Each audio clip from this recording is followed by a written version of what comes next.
सूचना केवल हमारे विचार हैं, वित्तीय सलाह नहीं। निर्णय लेने से पहले खुद शोध करें। किसी भी लाभ या हानि के लिए हम उत्तरदायी नहीं हैं। सन टीवी नेटवर्क ने अपनी नई शेयर होल्डिंग रिपोर्ट्स रिलीज की हैं, जो फाइनेंशियल ईयर के क्वार्टर और पहले हाफ को कवर करता है, जो सितंबर 2024 के 30 तक चलता है। ये रिपोर्ट कंपनी के शेयर्स की डिटेल्ड जानकारी देता है, जिसमें promoters, promoter groups, foreign investors, public investors और सरकारी एंटिटीज शामिल हैं।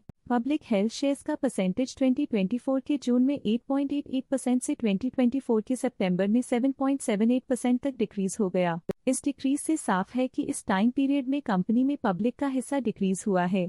DII डोमेस्टिक इंस्टीट्यूशनल इन्वेस्टर्स ने अपना शेयर होल्डिंग जून 2024 में 8.23% से सितंबर 2024 में 10% तक इंक्रीज किया। ये बताता है कि डोमेस्टिक इंस्टीट्यूशंस ने कंपनी में अपना इंटरेस्ट 1.77% तक इंक्रीज किया है। फॉरेन इंस्टीट्यूशनल इन्वेस्टर्स की शेयर होल्डिंग में थोड़ा डिक्रीज आया 2024 के जून से 2024 के सितंबर में, जो दिखाता है कि फॉरेन इंस्टीट्यूशंस ने अपने स्टेक को क्वार्टर टू क्वार्टर -0.67 से डिक्रीज किया है, जिसे पता चलता है कि उन्होंने अपनी इन्वेस्टमेंट्स को पुल बैक किया है। चलिए इन्वेस्टर्स के स्टैटिस्टिक्स पे नजर डालते हैं, जो शेयर होल्डिंग पैटर्न में फ्लक्चुएशंस का कारण बन सकते हैं। षणमुगा सुंदरम सेल्वम के पास पिछले क्वार्टर में कोई नंबर ऑफ शेयर्स नहीं थे, लेकिन करंट क्वार्टर में इनके नंबर ऑफ शेयर्स 1.72% है। सेल्वम सेल्वी के पास पिछले क्वार्टर में कोई नंबर ऑफ शेयर्स नहीं थे, लेकिन करंट क्वार्टर में इनके नंबर ऑफ शेयर्स 1.78% है। षणमुगा सुंदरम सेल्वम के पास पिछले क्वार्टर में 1% शेयर्स थे, लेकिन करंट क्वार्टर में उन्होंने कंपनी से एग्जिट ले लिया है।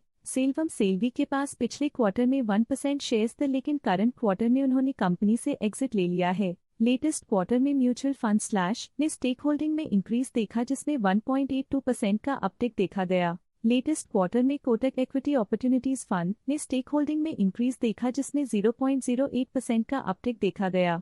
ऑल्टरनेट इन्वेस्टमेंट फंड्स ने अपने हिस्से को पिछले क्वार्टर में 0.15% से डिक्रीज करके 0.14% पे ले आए हैं। ये कंसेक्यूटिव क्वार्टर्स में -0.01% स्टेक्स डिफरेंस दिखाता है। इंश्योरेंस कंपनीज ने अपने हिस्से को पिछले क्वार्टर में 0.87% से डिक्रीज करके 0.83% पे ले आए हैं। ये कंसेक्यूटिव क्वार्टर्स में -0.04% स्टेक्स डिफरेंस दिखाता है। Mutual fund slash current quarter में 0.41% शेयर्स के साथ कंपनी में एंटर किया, जबकि प्रीवियस क्वार्टर में उनके पास 0% shares the quant mutual fund quant tech fund current quarter में 4.69% शेयर्स के साथ कंपनी में एंटर किया, जबकि प्रीवियस क्वार्टर में उनके पास 0% shares the quant mutual fund quant mid cap fund previous quarter में 3% शेयर्स ओन करते थे, लेकिन करंट क्वार्टर में उन्होंने कंपनी से एग्जिट ले लिया है। Stake holding foreign portfolio investors category I के लिए पिछले क्वार्टर के मुकाबले में -0.53% से डिक्रीज हो गई। स्टॉक लेटेस्ट न्यूज अपडेट के लिए चैनल को सब्सक्राइब करें और वीडियो को लाइक एंड शेयर करें।